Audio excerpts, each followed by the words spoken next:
আমার আপনার পছন্দের সবার প্রিয় প্রিন্স মামুন। সেই প্রিন্স মামুন, যে প্রিন্স মামুনকে আমরা গর্ব করে এত ভালোবাসা দিয়ে এই পর্যন্ত নিয়ে আসছি, সেই প্রিন্স মামুন এর বিরুদ্ধে অভিযোগ এসেছে যে সে নাকি লায়লাকে খেয়ে দিছে। কথাটা শুনতে খারাপ লাগলো না? কথাটা তো কেউ এক্সপেক্টও করার নেই। সারা ইউটিউব ফেসবুক তোলপাড় উঠে গেছে যে লায়লা, আমরা তো এতদিন মনে করছিলাম লায়লাই মেন দোষী, সে টাকার জোরে তাকে ভোগান্তিতে ফেলতেছে। আমিও পার্সোনালি এটাই মনে করতাম যে এই মেয়েটা, ছেলেটার পিছনে কি পাইছে আল্লাহ কোথায় পেতে পারে, সেই ভালো জানে আর এই ছেলেটাই ভালো জানে। কিন্তু এখন তো আমি নিজেও ভুল প্রমাণ হয়ে গেলাম, আমি নিজের কাছেই দোষী হয়ে গেলাম।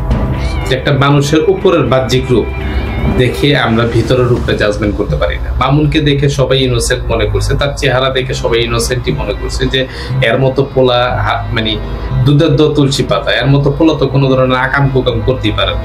পরে উল্টা খাইয়া দিছে লায়লা। হয়তো তার যৌবনের তাড়না সামাল দিতে পারে নাই, হয়তো বা তার যে চাহিদা আছে সেটা সামাল দিতে পারে নাই, সেই জন্য সেই ইয়াং ছেলেটাকে পাইছে। সেই ইয়াং ছেলেটার উপরে সে ঝাঁপাইয়া পড়ছে। ঝাঁপাইয়া পড়ার কারণে হয়তো বা তাদের মধ্যে একটা কোনো কিছু শারীরিক সম্পর্ক জনিত কোনো একটা ঘটনা ঘটে গেছে, যেই ঘটনার প্রেক্ষাপটে লায়লার এই অভিযোগটা দায়ের করছে যে সে তাকে ধর্ষণ করছে। ধর্ষণ করলো লায়লা, নাম দিল মামুনের। এতদিন সবাই কিন্তু এই ধরনের টার্মস অ্যান্ড কন্ডিশনটাই মেনে চলছে। কারণ কি, লায়লার টাকা আছে, টাকা দিয়ে যদি মামুনরাই কিনতে পারে, মামুনের মতো কোর্ট কাচারি সবই কিনতে পারবে। কিন্তু প্রেক্ষাপট কিন্তু এখন এটা না। তদন্তের প্রতিবেদনে স্পষ্টভাবে প্রকাশিত হয়েছে, তদন্তের প্রতিবেদনে একেবারে সলিড ভাবে প্রমাণিত হয়েছে যে মামুন যে কোনো সময় গ্রেপ্তার হইতে পারে। মামুন লায়লাকে জোরপূর্বক কয়েকবার ধর্ষণ করেছে। একটা নারীকে একবার আপনি জোর করে ধর্ষণ করতে পারেন, এরপর সে স্বইচ্ছায় দিতে পারে। এখন কয়েকবারের কথা যেটা বলা হয়েছে সেটা লায়লার ব্যাপারে, কারণ লায়লাকেও আমরা চিনি, ওইও খুব একবারে দুধের দর তুলসী পাতা না, একবারে সতীসাধ্যী নারী না। হয়তোবা প্রথমবার নাইলে ধর্ষণ করছে, এরপরের বার দেখবেন যে লায়লা নিজেই তার কাছে চলে গেছে।